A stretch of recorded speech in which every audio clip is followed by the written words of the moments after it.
कांग्रेस के पास देश के लिए कोई पॉजिटिव विजन नहीं है।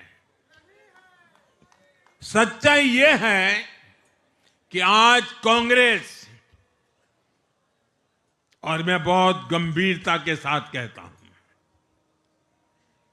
आज कांग्रेस मुस्लिम लीगी माओवादी कांग्रेस यानी एमएमसी एक पूरा माहौल बनाया गया है कि मुसलमान का नाम अगर आप लेंगे तो हिंदू वोट आपसे दूर हो जाएंगे। यह माहौल गोदी मीडिया ने बनाया है, यह माहौल भारतीय जनता पार्टी ने बनाया है और यह माहौल बहुत सारे यूट्यूबर्स ने भी बनाया है।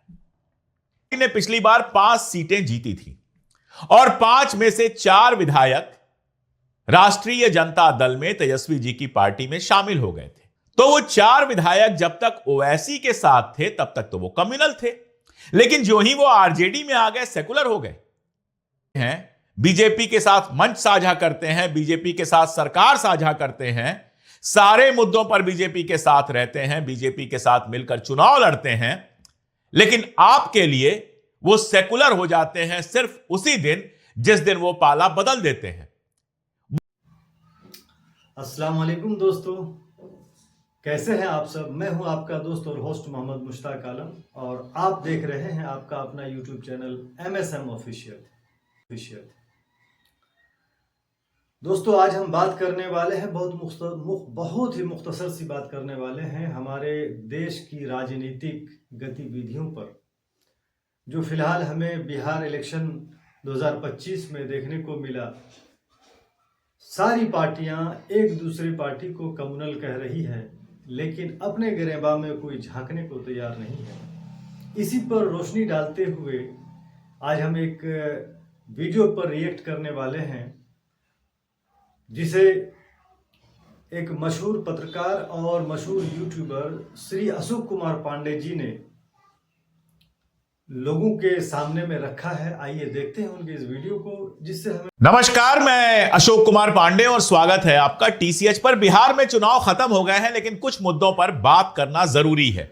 लगातार एक चीज चलाई जा रही है कि ईवीएम में गड़बड़ी हो गई, चुनाव आयोग ने कर दिया, वोट चोरी हो गई और सिर्फ इसकी वजह से विपक्ष हार गया। मैं ये कतई नहीं कह रहा हूं कि ये सारा कुछ नहीं हुआ, ये बिल्कुल हुआ। हम लोग लगातार इसको रिपोर्ट करते रहे हैं, लगातार इस पर बात करते रहे हैं, लेकिन क्या सिर्फ और सिर्फ यही वजह थी? कुछ वजहों की मैं बात करूंगा और पहले मैं बात कर रहा हूं असदुद्दीन ओवैसी की पार्टी के साथ गठबंधन होने न होने के मामले का। आप सब जानते हैं कि ओवैसी की पार्टी के जो बिहार के अध्यक्ष हैं अख्तरुल ईमान, उन्होंने खत लिखा था लालू यादव जी को और तेजस्वी यादव को और 6 सीटों की मांग की थी कि हम आपके साथ गठबंधन में जाना चाहते हैं, 6 सीटें हमको दे दीजिए और हम बाकी जगहों पर आपका खुला समर्थन करेंगे। उसके बाद पहले तो चुप्पी बनाए रखी गई, फिर कांग्रेस के जो प्रभारी थे वहां पर, जो टिकट वितरण वगैरह के प्रभारियों में से एक थे इमरान प्रताप गढ़ी, जो कांग्रेस के अल्पसंख्यक मोर्चा के अध्यक्ष भी हैं, उन्होंने कहा कि ओवैसी की टीम जो है वो भारतीय जनता पार्टी की बी टीम है। तेजस्वी यादव ने चुनाव प्रचार के दौरान कह दिया अतिवादी है और कुल मिलाजुलाकर यह है कि समझौता नहीं किया गया। तर्क यह दिया गया कि वो कट्टरपंथी पार्टी है, तर्क यह दिया गया और असल में बात यह कही गई, जो अंदर बात कही गई वो ये कि अगर उनके साथ जाएंगे तो मुसलमानों की पार्टी कहे जाएंगे और हिंदू वोट छिटक जाएंगे। मैं आपको पहले नरेंद्र मोदी का एक वीडियो दिखा देता हूं जो आज ही आया है, फिर आगे बात करता हूं। कांग्रेस के पास देश के लिए कोई पॉजिटिव विजन नहीं है। कितनी गंदी बात। सच्चाई ये है कि आज कांग्रेस, और मैं बहुत गंभीरता के साथ कहता हूं, आज कांग्रेस मुस्लिम लीगी माओवादी कांग्रेस यानी MMC बन गई है। तो आपने वीडियो देख लिया। असदुद्दीन ओवैसी के साथ न जाने के बावजूद नरेंद्र मोदी जो भारत के प्रधानमंत्री हैं, वो कांग्रेस को कह रहे हैं कि माओइस्टों और मुसलमानों की पार्टी है। ये नरेंद्र मोदी कह रहे हैं, जबकि आप असदुद्दीन ओवैसी के साथ नहीं गए। मेरा लॉजिक यह है कि चाहे आप जाते चाहे नहीं जाते, आपके ऊपर मुसलमानों की पार्टी होने का ठप्पा लगाने की पूरी कोशिश भारतीय जनता पार्टी पहले भी करती, और जो लोग हिंदू मुसलमान पर वोट देते हैं वो आपको कतई वोट वैसे भी नहीं देंगे, चाहे आप साथ जाएं या ना जाएं। अब थोड़ी बात करते हैं बी टीम पे, फिर नतीजों की बात करेंगे। असदुद्दीन ओवैसी को बी टीम कहा गया भारतीय जनता पार्टी की। मैं उन लोगों में से नहीं हूं जो असदुद्दीन ओवैसी के किसी भी तरह से समर्थक हैं। मैं धर्म के नाम पर की जाने वाली कोई भी ऐसी पार्टी जिसमें किसी धर्म का नाम जुड़ा हो, मैं उसको बहुत पसंद नहीं करता। लेकिन जरा यहां पर देख लीजिए, मुकेश साहनी जिनका शानदार परफॉर्मेंस रहा है इस बार बिहार में, 0 मिला है जिनको, एक भी सीट पर जिनको जीत नहीं मिली है, उनको उप मुख्यमंत्री घोषित किया गया था। सिर्फ इतनी सी बात नहीं है, मुकेश साहनी साहब जो हैं वो 2020 में भारतीय जनता पार्टी के साथ गए थे और 11 सीटों पर चुनाव लड़े थे। यानी यहां बी टीम का मामला ही नहीं है, यहां तो भारतीय जनता पार्टी के साथ मुकेश साहनी का गठबंधन था 2020 में। इस बार बात नहीं बनी तो महागठबंधन में आ गए और आते ही सेकुलर हो गए। जो आदमी भारतीय जनता पार्टी के साथ था 2020 में, वो आज अचानक से सेकुलर हो गया। यानी बीजेपी के साथ जो गए वो आपको बीजेपी की बी टीम नहीं लगे। और मुकेश साहनी तो छोटा एग्जाम्पल है, थोड़ा बड़ा एग्जाम्पल लेता हूं। बिहार के मुख्यमंत्री नीतीश कुमार एनडीए के खिलाफ जब इंडिया बना था, इंडिया गठबंधन बनने की बात चल रही थी, तो उसमें सबसे आगे की पंक्ति में अगर कोई थे तो वो नीतीश कुमार थे। बात चल रही थी उनको इंडिया गठबंधन का संयोजक बनाए जाने की।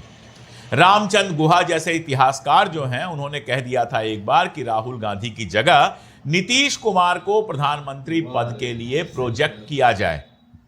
और वो नीतीश कुमार बड़े प्यार से भारतीय जनता पार्टी के साथ चले गए। और ऐसा भी नहीं है कि वो भारतीय जनता पार्टी के साथ पहली बार गए हैं, इसके पहले भी वो भारतीय जनता पार्टी के साथ रहे हैं।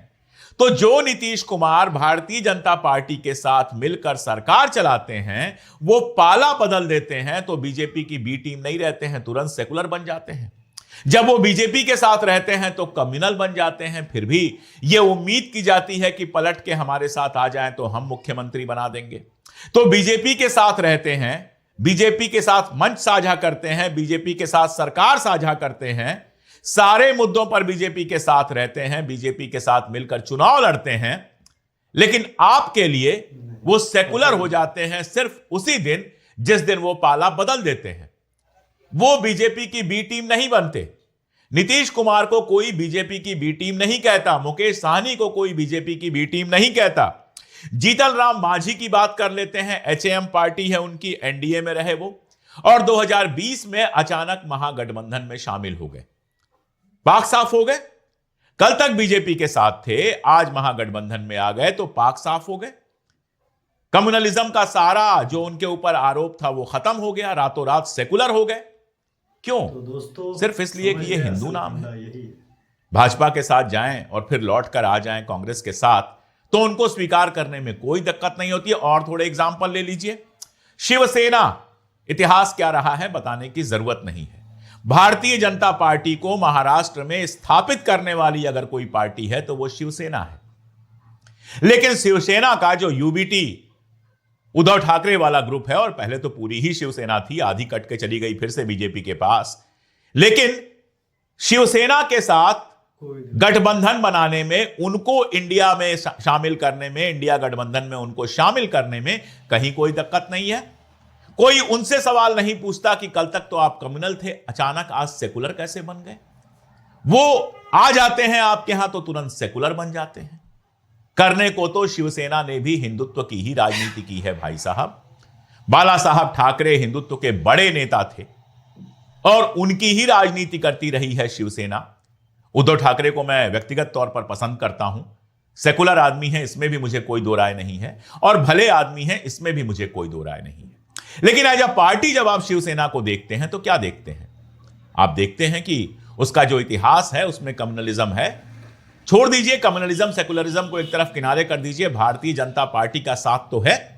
भारतीय जनता पार्टी के सहयोग से उनके मुख्यमंत्री बनते रहे, और मामला तब बिगड़ा जब भारतीय जनता पार्टी बड़ी हो गई और उसने कहा कि अब मुख्यमंत्री भी हमारा ही चाहिए। और उसके बाद जब वो आपकी तरफ आए तो आपने तुरंत उनको सेकुलर होने का खिताब दे दिया और उनको अपने इंडिया गठबंधन में ना केवल शामिल कर लिया बल्कि मुख्यमंत्री पद का उम्मीदवार भी बना दिया। पहले तो मुख्यमंत्री बनाया और उसके बाद मुख्यमंत्री पद का उम्मीदवार बना दिया। बीजेपी का कोई नेता कांग्रेस में चला जाता है, चुनाव लड़ता है तो वो रातों रात सेकुलर हो जाता है। अब चलिए जरा सा ओवैसी की पार्टी की तरफ। ओवैसी की पार्टी ने पिछली बार 5 सीटें जीती थी और 5 में से 4 विधायक राष्ट्रीय जनता दल में तेजस्वी जी की पार्टी में शामिल हो गए। तो वो 4 विधायक जब तक ओवैसी के साथ थे तब तक तो वो कम्युनल थे, लेकिन जो ही वो आरजेडी में आ गए सेकुलर हो गए। ओवैसी की पार्टी से गठबंधन करने में आपको दिक्कत है, लेकिन ओवैसी की पार्टी के 4 लोगों को तोड़कर अपनी पार्टी में ला लेने में कोई दिक्कत नहीं है। आप कहेंगे भाई उनका मन बदल गया। तो अगर ओवैसी महागठबंधन के साथ आना चाहते थे तो हो सकता है उनका भी मन बदल गया था। उनको साथ लेने में क्या दिक्कत थी? मेरा सीधा सवाल यह है। मेरा सीधा सवाल यह है कि भारतीय जनता पार्टी के साथ मिलकर सरकार चला चुकी पार्टियों के साथ गठबंधन में अगर कोई दिक्कत नहीं है, और मैं गिनाना शुरू करूंगा तो जाने कितनी पार्टियां आ जाएंगी। ये मैंने कुछ एग्जाम्पल दिया है, ये कंप्लीट नहीं है। मैं आपको याद दिला दूं कि जम्मू कश्मीर के जो वर्तमान मुख्यमंत्री हैं उमर अब्दुल्ला साहब, वो किसी जमाने में मिनिस्टर हुआ करते थे अटल बिहारी वाजपेयी की सरकार में। और ऐसे अगर याद दिलाना शुरू करूंगा तो ममता बनर्जी भारतीय जनता पार्टी के साथ गठबंधन में गई थी। बंगाल में भारतीय जनता पार्टी के प्रवेश का अगर किसी को श्रेय देना चाहिए तो वो ममता बनर्जी जी को देना चाहिए। तो ऐसा ये कौन सा गणित है मेरे दोस्तों कि जो पार्टियां भारतीय जनता पार्टी के साथ मिलकर गठबंधन बना लेती हैं, जो पार्टियां आपको सीधे सीधे गोधरा के समय भी भारतीय जनता पार्टी के साथ खड़ी नजर आईं, उन पार्टियों के साथ गठबंधन करने में आपको कहीं दिक्कत नहीं होती है। आदरणीय मायावती जी कई बार बीजेपी के सहयोग से सरकार चला चुकी हैं, कई बार बीजेपी के साथ मिलकर रह चुकी हैं, लेकिन अगर वो आपके गठबंधन में आना चाहें तो आप बाहें फैलाएं, स्वागत करेंगे, हाथ जोड़कर झुक जाएंगे।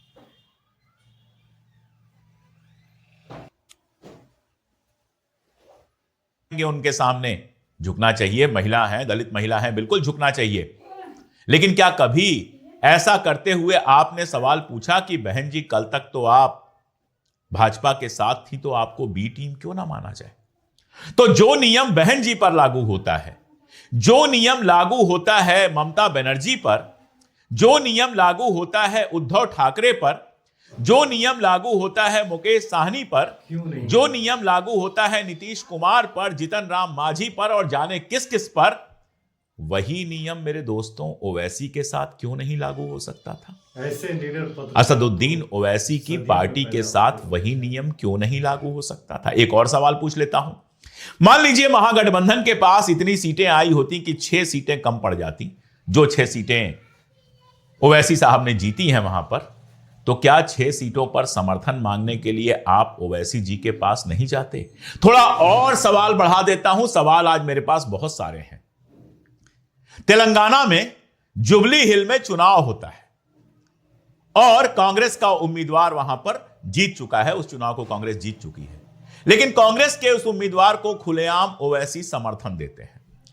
कांग्रेस खड़े होकर क्यों नहीं कहती है कि भारतीय जनता पार्टी की बी टीम से हमको समर्थन नहीं चाहिए? थोड़ा इतिहास में चला जाऊंगा तो बहुत सारे दोस्तों को बुरा लग जाएगा।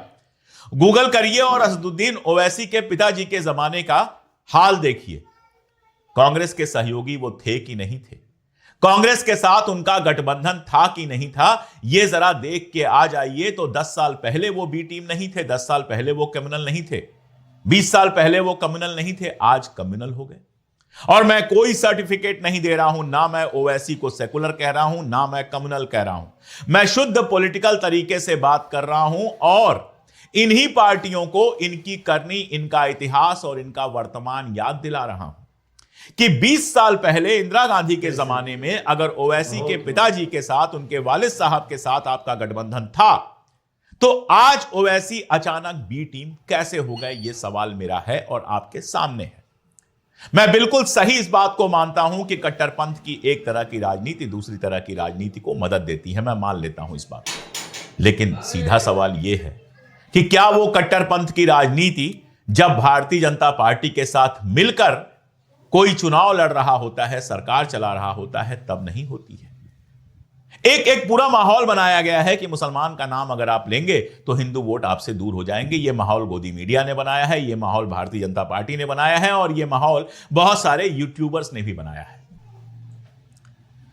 नतीजा क्या होता है?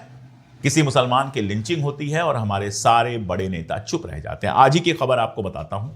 आप में से जो लोग ट्विटर पे हैं, शायद आपको पता होगा, द क्रेडिबल न्यूज ने अभी अपना एक ट्विटर हैंडल बनाया है। वहां हमने एक पोस्टर जारी करके भी यह सूचना दी।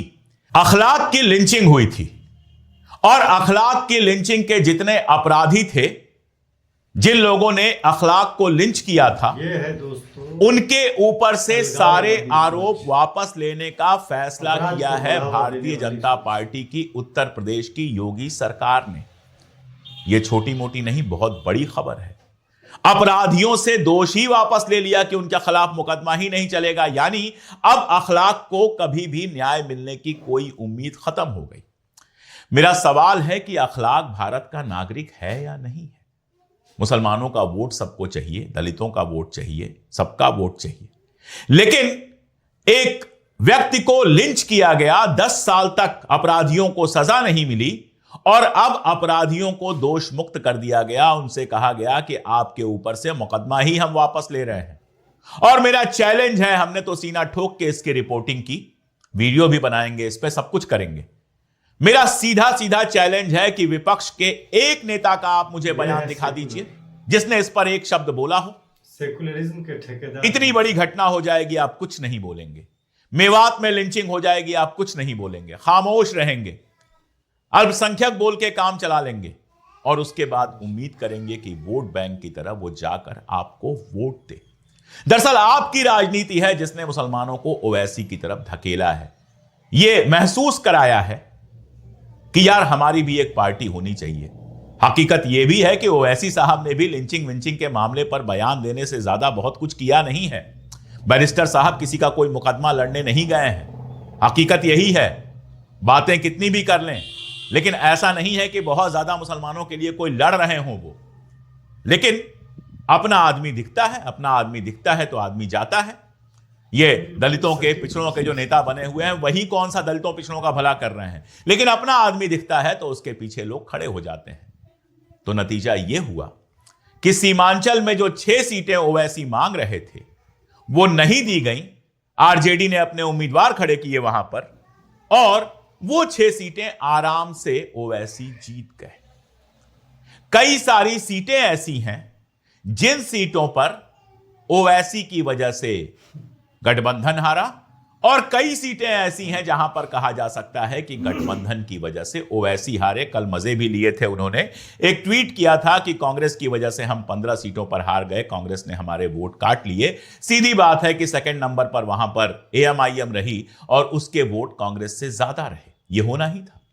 और यह मामला सिर्फ 15-20 सीटों का नहीं है, पूरे बिहार में वोट बटे हैं। बिहार में मुसलमानों का एक हिस्सा जेडीयू को वोट देता है। हम सब जानते हैं जेडीयू के पास मुस्लिम नेता हैं। एक हिस्से ने ओवैसी को वोट दिया और एक हिस्से ने गठबंधन को वोट दिया। जाहिर है वोट बटे और इसका नुकसान सबको हुआ। और साथ में यह गया आगे मामला कि भाई आप मुकेश साहनी को सीधे उम्मीदवार घोषित कर देते हैं उप मुख्यमंत्री का, लेकिन किसी मुस्लिम की बात नहीं करते हैं। मैंने इस पर वीडियो बनाया था और कहा था कि इसको लेकर बहुत तूल नहीं देना चाहिए, लेकिन भाई जनता है, जनता अपने तरीके से सोचती है। आप वाकई अगर यह मान के चलेंगे कि आपके पॉकेट का वोट है, कहां जाएगा, डर के मारे आपको देगा, तो देखिए एक वक्त यह आ जाएगा कि भाजपा के साथ भी मुसलमान समझौता करेगा। उसको जिंदा रहना है, इसी देश में रहना है, नौकरी करना है, धंधा करना है, और उसको लगेगा कि अगर भाजपा को वोट देके ही हमारी जिंदगी ठीक ठाक चलती है तो चलो वोट दे दें। इन विपक्षी पार्टियों ने ही हमें ऐसा क्या दे दिया है, हमारे दुख दर्द में ऐसा कौन सा हमारे साथ खड़े हो गए हैं। और बिहार में मुसलमानों का एक हिस्सा जेडीयू को वोट इसलिए भी देता है कि नीतीश कुमार ताकतवर बने रहेंगे तो हमारे खिलाफ उतना कुछ नहीं हो पाएगा जो करने की प्लानिंग आरएसएस या बीजेपी की है। ये बातें सामने हैं। अब कांग्रेस और आरजेडी को बैठकर सोचना चाहिए कि जिस अहंकार से, जिस घमंड से उन्होंने 6 सीटों का मामला खारिज कर दिया, और इतना ही नहीं किया। पिछली बार मैंने आपको बताया कि 4 लोग जो हैं वो ओवैसी की पार्टी छोड़कर जीतने के बाद ओवैसी की पार्टी छोड़कर चले गए थे तेजस्वी के साथ। उनमें से कई को टिकट नहीं दिया गया। एक हाजी साहब है, उनको टिकट नहीं दिया गया। ओवैसी उनके घर मिलने गए, आरोप लगाया उन्होंने कि उनसे 5 करोड़ रुपए मांगे गए। फाइनली वो सीट आरजेडी हार गई और मीम जीत गई। अगर शुद्ध राजनीति विचारधारा को एक तरफ छोड़ दें और शुद्ध राजनीति के लिहाज से देखें तो भी सोचिए कि कितनी बड़ी गलती की गई है। मुझे उम्मीद है, और एक और बात कह के मैं अपनी बात खत्म करूं, कि अगर वो बी टीम है, मान लिया बीजेपी की बी टीम है, तो वो तो आपकी तरफ आने को तैयार थे, पाला बदलने को तैयार थे। हालांकि ओवैसी कभी बीजेपी के साथ मिलकर तो चुनाव नहीं लड़ सकते, उनका पॉलिटिकल करियर खत्म हो जाएगा। लेकिन मान लिया बी टीम थे तो भी पाला बदल के आपकी तरफ आने को तैयार थे। आप बुलाते, बैठते, चाय पीते और उनके सामने शर्तें रखते कि इस तरह का बयान नहीं देंगे, ये नहीं करेंगे। कुछ शर्तें वो मानते, कुछ शर्तें आप मानते, और हो सकता था लॉन्ग टर्म में आप भी उनको बदलने में थोड़ा बहुत कामयाब होते, शायद नहीं, और वो भी शायद आपके साथ रहकर आपको थोड़ा मजबूर करते मुसलमानों के मुद्दे उठाने के लिए। शायद मामला आगे बढ़ता।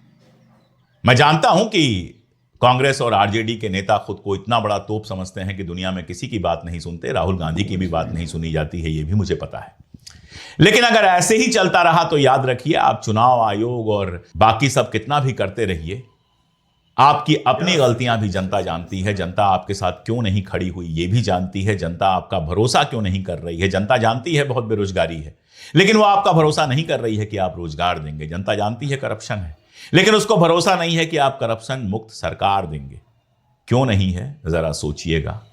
इस हार में ईवीएम ने जो किया, चुनाव आयोग ने जो किया, वो ठीक है, लेकिन आपने जो किया उस पर जरा एक बार सोचिएगा। सोच पाइएगा तो कुछ मामला बनेगा, और नहीं सोचिएगा तो जो चल रहा है वो चल रहा है। हम क्या कर सकते हैं, हम तो बोल सकते हैं, वो बोल रहे हैं। आप लोगों को मेरी बात जैसी भी लगी हो, सही गलत कुछ भी, आपको पूरा अधिकार है। आप मुझसे सहमत हो सकते हैं, असहमत हो सकते हैं। कमेंट बॉक्स में जरूर लिखिएगा। जुड़े रहिए। कैसा लगा आप सबको? अगर अच्छी लगी हो तो कमेंट जरूर करें और लाइक, शेयर, सब्सक्राइब करना ना भूलें।